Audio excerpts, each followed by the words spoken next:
I'm Ashley Joseph, And I'm Elizabeth Johnson. and this is our forecasting presentation. According to the Business Dictionary, forecasting is a planning tool that helps management in its attempts to cope with the uncertainty of the future, relying mainly on data from the past and present and analysis tools. In this presentation, we will be discussing the advantages and disadvantages of forecasting, as well as the different types of methods being used. Forecasting is similar to predicting, but usually done with scientific methods. However, forecasting is only a prediction, therefore results may not always be reliable. Forecasting is also important as it aids in decision making within a business and also helps plan for the future. This then makes it easier for managers as it helps keep managers aware of exactly what is going on and what is to be expected. There are three main types of forecasting methods, which are qualitative, time series, and casual methods. There are many types of organizations who may decide to use forecasting.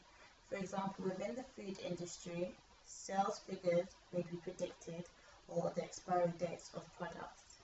Within education, grades are also predicted. Within manufacturing, sales and trends are estimated. And within utilities, gas, water and electric bills are also forecasted. Advantages of forecasting. According to 5BUS1047, forecasting provides the business with valuable information that they can use to make decisions about the future of the organization. In other words, it assesses possible outcomes for the business and is seen as to help with decision making. Another advantage of forecasting includes being organized and allows one to have better control over the business inventory. Disadvantages of forecasting. A forecast is only a prediction. Therefore, if a company decides to act on their prediction, they are taking a risk because the forecast could be incorrect. Other disadvantages of forecasting include it can be unreliable and it doesn't take into account unforeseen circumstances. There are two main categories which fall into forecasting. These are qualitative methods and quantitative methods. Qualitative methods of forecasting are normally used in making medium to long-term decisions. Some examples of qualitative forecasting methods are market research, informed opinion and judgment, historical life cycle analogy, and the Delphi technique. The Delphi technique is a forecasting method which people use to obtain a set of results from questionnaires sent to a group of experts. All answers are anonymous, but shared within the group of experts after opinions have been made. Once shared, the experts all have their chance to tell what the group thinks as a whole until everyone reaches the same correct answer.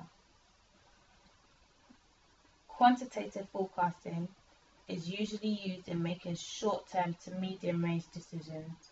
Some examples of quantitative forecasting methods are simple moving averages, last period demand, simple exponential smoothing, and multiplicative seasonal indexes.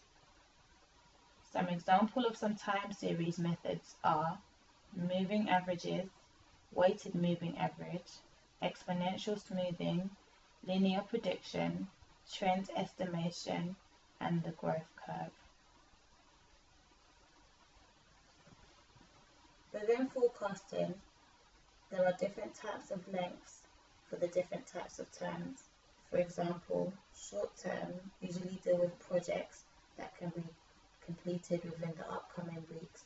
For example, controlling inventory, food, and distribution.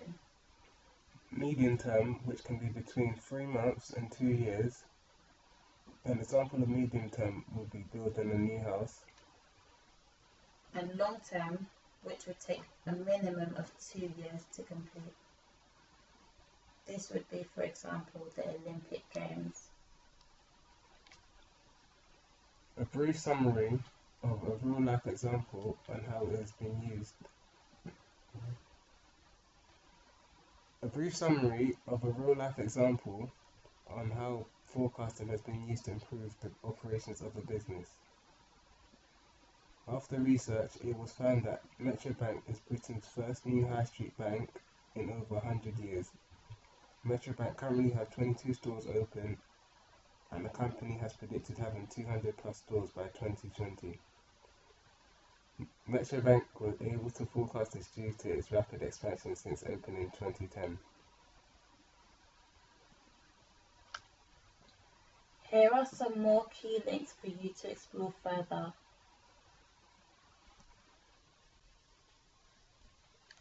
We hope our presentation has allowed you to understand forecasting better.